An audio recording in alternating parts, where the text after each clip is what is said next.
What are London's famous historic ships? The Cutty Sark, HMS Belfast. That's it, isn't it? I can't think of any others. Well, I'm sure the gentleman sitting opposite me can. They are David Kampfner and John Paton, Project Director and Heritage Consultant on the SS Robin Trust. Who's she? Well, let's find out. Welcome both of you to BBC London, gentlemen. Thanks, Robert. It's very kind. I don't know who to begin with, but where is the SS Robin? She's at Canary Wharf in West India Quay, right underneath the DLR station, and sits in the dock, has done for about 16 years. Unless you go to that part of the world, which I don't, my life just doesn't take me there, you probably wouldn't know it's there, would you? No, it has been forgotten and neglected. We call it London's most forgotten ship. It's as important on the same list as Cutty Sark and Belfast. It's actually one of only 3 of these Grade 1 listed ships. Tell me a bit about the history of it. What's its story? It was built in 1890. It's London's most important London-built ship in the sense that it was built in Bow and has been a coal carrier all of its life. I was going to say, what was its function? Was this a naval ship? It was a great big merchant ship that took coal around the coasts, as trucks would do in the 20th century. It was an early Victorian merchant navy ship and took coal and whatever other goods would pay its way. Is it a good-looking lady? She's a beautiful ship. She's a beautiful ship. She was originally launched in sail, but unfortunately that is no longer the case, but we'd like to put her back. So what was it? It was a steamship then, I guess? Yeah, right. And she's got lovely lines. Has she? She really looks the part. And of course she's got this massive hold in her, so one of our ideas is to use this hold for educational type activities, which we think is the way forward for historic ships. So how has it got to the situation where it's been sitting over there in Canary Wharf for 16 years, going largely unnoticed? What led it there? She's been unloved. She was. Who's it owned by? It's owned by the SS Robin Trust, which we set up 6 years ago. It was previously owned by an illustrious group called the Maritime Trust, who had a lot of historic ships but didn't have a lot of money. It was basically put there in 91 before, of course, anybody thought that Canary Wharf would be prime real estate. It was moved out of St Catherine's Dock when that was regenerated and left, basically, and mothballed. And so, what does it do now? It's now an education centre. We've spent about 6 years running a restoration project. How did you get involved? Are you just enthusiasts? They just bought it. John's the enthusiast. I'm a photographer. Right. I got involved 6 years ago because we were looking for an education space to teach kids with pictures. Right. And we were looking for somewhere that floated because we thought that would be a good idea. And we came across Robin, which was... I would have thought in terms of keeping the camera steady, there's easier places. But... There's easier places to run an education centre, that's for sure. The idea was to have an imagination centre that would inspire kids and get them excited and take them out of school and do something different. And that's what we've been doing for the last 6 years.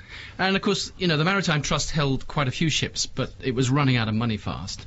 And it was before the Heritage Lottery Fund was on the scene, really. So that's when the idea came of trying to get another purpose for it. So what do you want to happen? What's the ideal scenario? We've just completed a £3 million bid to Heritage Lottery Fund, and we're crossing our fingers. We'll hear about that in a month. That's taken us about 4 years to put together, and without that funding, basically, the ship probably doesn't have a future. And with that money, we can sort of refurbish it. It's leaking a bit like a sieve, actually, because it's so old. Leaking from the top, I should add. I was going to say, if it were leaking from the bottom. If it was leaking from the bottom, I'd rush back. She's seen better days, that's for sure. And I mean, we've got a great team of volunteers who come on board every day. They've been going for about 5 years. We have teams from companies that come down too. And they just put on overalls and get busy. We're all from all sorts of different walks of life. Is it worth saving, if you see what I mean? Oh, I think so. I really think so. I mean, we're an island people, aren't we? Sure. So ships do mean something to us. Yeah, but you can't keep every old boat. No, you can't. So you've got to be quite careful about the ones you keep. And the great thing about Robin was when she was built in London, she was built well. So there's a lot of original Robin still there, and we can save all that. What, in terms of fixtures and all of that stuff? Fixtures and in terms of hull. Right. It's a solid hull. So we hope it's got another 20, 30, 40, 50 years life, actually. I mean, on this list, this core collection list that the National Maritime Museum drew up, she's basically the Grade 1 listed really? London-built ship. Yeah. So there are no others like her. What's she made of?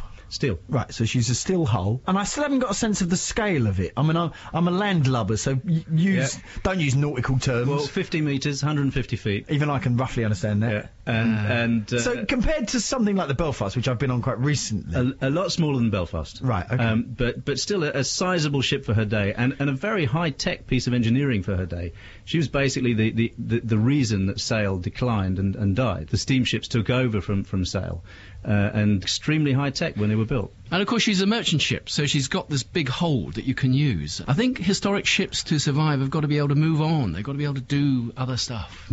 How can people find out more about it? Is there a website and stuff? Or can people come along and see it? You can book up for the guided tours on the website, which is ssrobin.org. Right. And you can certainly have a role to play by volunteering. Volunteering to do what? What do you do? Volunteering to get down with our conservation team and put the paint on the steel. Yeah, we have a very active volunteering program that goes on all day, every day.